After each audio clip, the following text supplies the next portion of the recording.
Hey everyone. Today we've got an interview with Tyler, who transitioned from corporate finance at a Fortune 50 company over to a high growing and Fortune 1000 database company in tech sales. Among many things that I took away from this conversation, one of the most interesting was the decision and thought process around deciding between an MBA and continuing to go the finance investment banking route, or choosing to go tech sales and foregoing an MBA altogether. So I hope you get a lot out of this video. It was a great perspective if you're coming from finance, accounting, even just a different career altogether and looking at tech sales. Thanks. Tyler, I guess could you just give people a little bit, on your background pre coming into sales and I guess kind of what led you down the path to get into sales? Yeah, I mean, so it's a little convoluted, but I think everybody's path is unique. So prior to this, I was at a Fortune 50 aerospace and defense company, and I started there out of college in their financial leadership program. So it was 2 years, four rotations through corporate finance, and finished that program in corporate strategy and development, which is their internal mergers and acquisition team. So buying and selling companies. And then I was there for almost 2.5 years before deciding to move into sales. And I think a lot played into my decision to move into sales. What's common in that role on that team is pursuing your MBA full time. And so it's something that I had strongly considered, but I saw sales as an opportunity to accelerate career earnings while working less and having more control over my life. Yeah, absolutely. I know a lot of guys in M&A and like don't know honestly what's true and what's not. Like how many hours typically are people working within M&A, and like how have you seen in the transition to sales? Like has it been what you expected in that regard, or has it been about the same amount of work? Yeah. So, I think when people hear M&A, they think of folks that work in investment banking, and that's obviously a very demanding field and you're compensated for it. And so I did not take that path.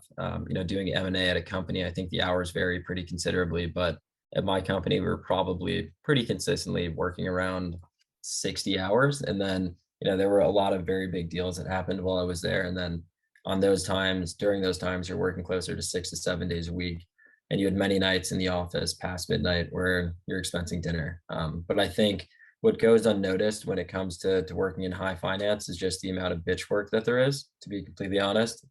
So I would say almost 80% of my job was updating PowerPoint presentations and aligning text boxes. And so in a job that's considered to be very demanding and require a high level of intelligence, I just didn't get an opportunity to use my brain at all. And I would say moving to sales has been so much more challenging and so much more intellectually engaging. I mean, you're working with different people, different personas the entire time, managing this somewhat complex sales process. And at the same time, the company we're at least, it's a very, very technical product. We're selling to developers and chief technical officers. So you need to build that foundation when it comes to actually selling the product, to be informed and knowledgeable and be able to talk about it. And so, I think my experience in sales, I've only been here for 4 months now, but it's very self-paced. And so you can work as hard and as late as you want. And I think those are some of the steps you can take to get ahead and become a better salesperson. Or you can take a back seat, go about hitting quota, meeting your number, and then, and then essentially doing the bare minimum. So, it's really how you decide to approach it. Yeah, and quick question there. It's interesting because I think you're the first person I've spoken with. Like, I got pretty far down the MBA path, like in terms of really considering it. So, two-part question. We'll start with the MBA, but just curious kind of what that looked like and like the thought process behind why, like, hey, I don't, MBA is not worth it. I'd rather try tech sales. Just kind of walk us through that a little bit. Yeah, absolutely. So, I mean, part of it is just outside factors. You're surrounded by everybody who was not junior on my team had a top 10 MBA. And so you see their success, what they're entering, and think, okay, I have to go down a similar path. And the path that many folks go down when you're going to a top 10 or top 10 MBA is you go spend $200,000 to get this education where you're not actually learning anything. It's mostly used as a tool to pivot your career. And then after that, you go into management consulting or banking. Generally speaking, those are the paths people choose.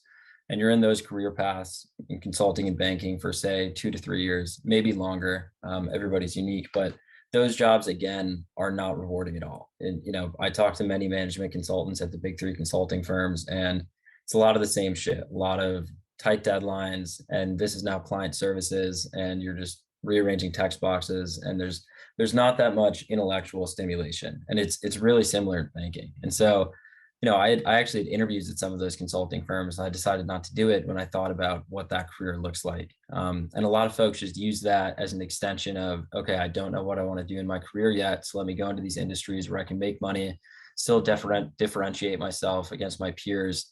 And then 2, 3, 4 years down the line, pivot to something I'm actually interested in. But then, even drawing that career path further down the line, it's, do you eventually want to own a P&L? Do you want to become a C-suite executive? What does that path actually look like? And to me, it just wasn't as interesting. So I went through the full process of applying to MBA programs. I studied for and took the GMAT, and that took a lot out of me, but I got an amazing score and I interviewed at really good schools. And so the first time I applied, I didn't get in anywhere. And that was a reflection point for me. Do I want to go through this entire process again? Do I even really want an MBA? No, to be completely honest, I want to make money and I want to do that in the most efficient way possible. And that's exactly what I think tech sales has to offer. Nice. Yeah, and you made similar vibes to kind of my experience as well. And I'm curious more on the work front, and maybe you kind of answered it there a little bit as well. But like, obviously, you've kind of talked about the monotony of the formal desk job, even though it's in high finance, you're working at great companies, et cetera. Are there like moments that come to mind of just when like, hey, like I can't do this anymore?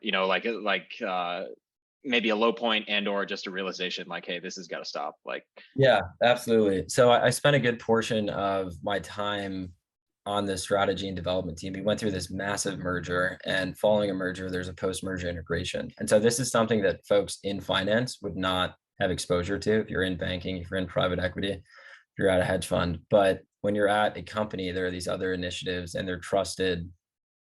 The execution of those initiatives are entrusted to, important organizations. And so corporate strategy and development was used as a tool to facilitate that integration. And as the most junior person on the team, I was left to do a lot of the bitch work. It was a ton of administrative work. And I would say for a period of months, I was really questioning why I was even there. And the reason I stayed is because I was applying to an MBA program. I also had student loans, so I couldn't financially afford to quit the job. And so there were those two factors at play.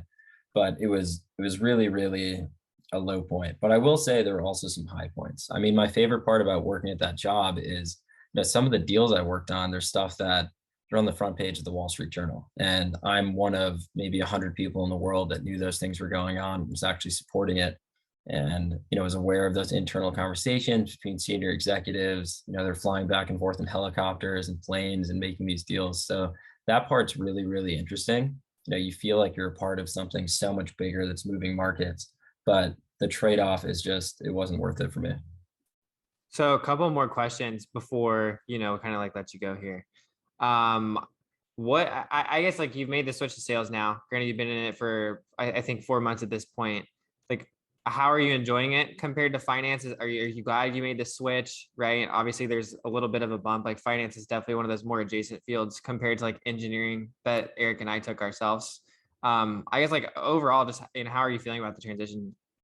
Yeah, no, I think it was the best decision I ever made. And I also think I was really fortunate to land at the company I did, because something that might get passed over when you're thinking about this transition is the company you land at. Like, you want to go to a company that has a strong product, that has strong product market fit, strong traction, that people want to buy. Where in those instances, not to say that I'm not skilled in sales, not to say that anybody here is not skilled in sales, but a portion of that, the product is just selling itself.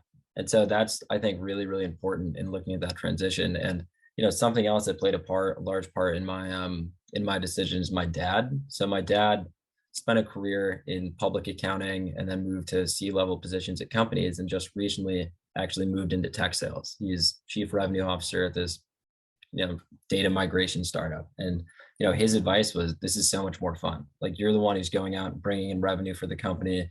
Like, you are very important to the organization. And at the same time, like, you're not making spreadsheets, you're not making presentations, like you're meeting with people and you're driving the company forward in a very real and meaningful way. And I think pairing that to my M&A experience, where you're creating value inorganically by buying companies and merging companies, you're still creating value. It's not the same type of value. And so I think sales as a whole is way, way, way more fun. And I do also just want to put this out there. Like, I never considered myself a salespeople or a salesperson. I think there's this misconception that you have to be this crazy, extroverted, go-getter sales type, and you really don't. Like, what I've learned in my 4 months here is that you should put you forward when you go into a meeting, be authentic, and the rest will follow. Yeah, absolutely. I guess kind of final question, to get you out of here and wrap it up. We see a lot of people coming to us, from finance backgrounds, kind of looking to make the transition. What is a piece of advice you would offer them in terms of, mindset wise to make that transition more smooth? And then Yeah. just strategy in general, right? To kind of take the aspects of that background that play really well to it and move it Yeah. forward. Yeah. I mean, so my advice is I got this job because of a referral, and tech sales, especially at the high powered companies, it's a small talent pool. Like there's a handful of people, but it's network driven. And so if you can get an in with anybody, your uncle knows somebody went to your school, just start networking on LinkedIn and reaching out to as many people as possible and ask for referrals, ask for, advice on how to interview. And then when it comes to actually interviewing, it's something that I had to adjust to, but do as much research as you can on the company. And I know that's something that Mongo really liked about my interview. Um, I really, really knew the product. And so while part of the interview was a role play where I was actually selling and I had absolutely no idea what to do, there was a portion where I was speaking to the product and speaking to the future of the company, the leadership team, the mission statement, the values, how it's been performing, that they really, really appreciated and could tell, okay, even though this guy doesn't have sales experience, he's clearly put in a lot of time to this interview, and it's something that we appreciate.